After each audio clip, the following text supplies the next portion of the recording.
आखिर छात्रों और सरकार के बीच में कैसे बात बनी, अब आगे क्या होगा? साथ ही हिसार में एचएयू के छात्रों के आगे आखिर सरकार कैसे झुक गई? क्या सरकार छात्रों की उस चेतावनी से भयभीत हुई जिसमें 27 जून को यूनिवर्सिटी के गेट बंद करने का ऐलान किया गया था, या फिर राजनीतिक पार्टियों का छात्रों के प्रदर्शन में दखल देने की वजह से सरकार बैकफुट पर आ गई? आखिर ऐसी क्या वजह थी कि सरकार जिस मांग को पहले मानने से इनकार कर रही थी, अब उस मांग पर भी छात्रों के साथ सहमति बन गई है? पिछले 2 हफ्तों से भी ज्यादा समय से हिसार में एग्रीकल्चरल यूनिवर्सिटी के छात्र धरना प्रदर्शन कर रहे थे। ऐसे में छात्रों का गुस्सा लगातार बढ़ता जा रहा था और छात्रों के इस प्रदर्शन को मिलते राजनीतिक समर्थन ने इस मसले को और भी ज्यादा हवा दे दी। लिहाजा नौबत यहां तक आ चुकी थी कि एचएयू के छात्रों ने यूनिवर्सिटी बंद करने तक की धमकी दे दी थी। छात्रों ने यह साफ कर दिया था कि अगर उनकी मांगों को नहीं माना जाता तो 27 जून को यूनिवर्सिटी के सारे गेट्स बंद कर दिए जाएंगे। इसके अलावा छात्रों को कांग्रेस, जेजेपी और आम आदमी पार्टी का भी साथ मिला और ये लोग छात्रों के समर्थन में पहुंचे। साथ ही किसान यूनियन भी छात्रों के समर्थन में आ गई। किसान नेता राकेश टिकैत ने तो यहां तक कह दिया था कि अगर छात्रों पर दबाव डाला गया तो देश भर से किसान ट्रैक्टर लेकर हिसार पहुंच जाएंगे। ये सब कुछ कहा गया 24 जून को, लेकिन एक दिन बाद ही यानी कि 25 जून को सरकार ने छात्रों की सभी मांगों को मान लिया। छात्रों ने सरकार के सामने 8 मांगे रखी थी, जिनमें से 7 मांगों पर सहमति तो पहले ही बन रही थी, बस एक मांग पर ही पेच फंसा हुआ था। आखिरकार इस एक मांग पर भी सहमति बन गई है। पहले आप सरकार और छात्रों के बीच किन मुद्दों पर सहमति बनी है और आगे क्या होगा वो समझिए। उसके बाद हम आपको बताते हैं कि पूरा मामला कहां से शुरू हुआ और कैसे सरकार आखिर में छात्रों की जिद के आगे हार गई। 24 जून को महापंचायत में यूनिवर्सिटी के गेट बंद करने के ऐलान के बाद छात्रों का प्रदर्शन जारी रहा, लेकिन अचानक 25 जून की दोपहर को खबर आती है कि हिसार में छात्रों ने अपना प्रदर्शन स्थगित कर दिया है। इसके पीछे की वजह थी वो मांगे जिन्हें सरकार ने पूरी करने का आश्वासन दिया। छात्रों ने सरकार के सामने 8 मांगे रखी थी, जिसमें पहली मांग थी यूनिवर्सिटी के वीसी का इस्तीफा, दूसरी मांग थी लाठीचार्ज करने वालों का सस्पेंशन, तीसरी मांग थी चीफ सेक्रेटरी ऑफिसर पर बैन लगाया जाए, चौथी मांग थी स्कॉलरशिप का इंक्रीमेंट फीस की इंक्रीमेंट के साथ ही हो, पांचवी मांग थी प्रदर्शन करने वाले छात्रों पर कोई एक्शन ना लिया जाए, छठी मांग थी 6 जून के बाद के सभी एग्जाम रीशेड्यूल कर दिए जाएं, सातवीं मांग थी एकेडमिक काउंसिल में 2 छात्रों को रखा जाए और 8वीं मांग थी जेआरएफ और नॉन जेआरएफ छात्रों का फीस स्ट्रक्चर समान हो। छात्रों की इन मांगों में से 7 मांगों पर तो सरकार पहले से ही राजी हो रही थी, लेकिन एक मांग पर पेच फंसा हुआ था। वो एक मांग थी यूनिवर्सिटी के वाइस चांसलर को हटाने वाली। छात्र चाहते थे कि तुरंत प्रभाव से वीसी को हटा दिया जाए, लेकिन सरकार मामले में बिना जांच के कोई एक्शन नहीं लेना चाहती थी। इसी पर छात्र और सरकार के बीच 2 बार की वार्ता के बावजूद सहमति नहीं बन पाई, लेकिन अब सरकार ने आश्वासन दिया है कि 6 महीने तक वीसी छुट्टी पर चले जाएंगे। इसी आश्वासन के बाद अब छात्रों और सरकार के बीच सहमति बन चुकी है। अब यहाँ सबसे बड़ा सवाल यह है कि आखिर छात्रों की मांग मानने से सरकार को परेशानी क्यों हो रही थी। साथ ही सवाल ये भी है कि विपक्षी पार्टियां छात्रों के इस प्रदर्शन में इतना इंटरेस्ट क्यों ले रही थी। वीडियो में आगे इन्हीं सवालों के जवाब तलाशते हैं। इस पूरे मसले को समझने के लिए आपको कुछ वाक्य बताते हैं जिन्होंने पिछले 14 दिन से हिसार एचएयू में नारों की शक्ल ले रखी है।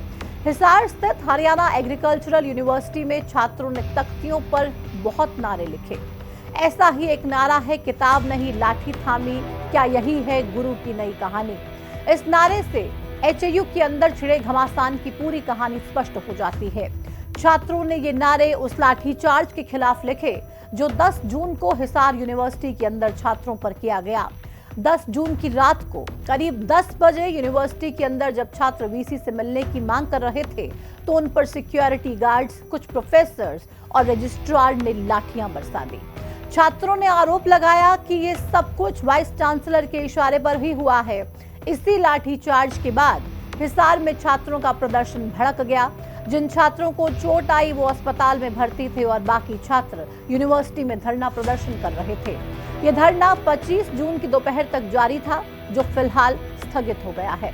खैर, छात्र जो पहले अपनी लड़ाई अकेले लड़ रहे थे, उन्हें धीरे धीरे कई विपक्षी पार्टियों का साथ मिल चुका था। साथ ही किसान यूनियन भी उनके समर्थन में आ गई। ऐसे में 24 जून को छात्रों ने एक महापंचायत बुलाई।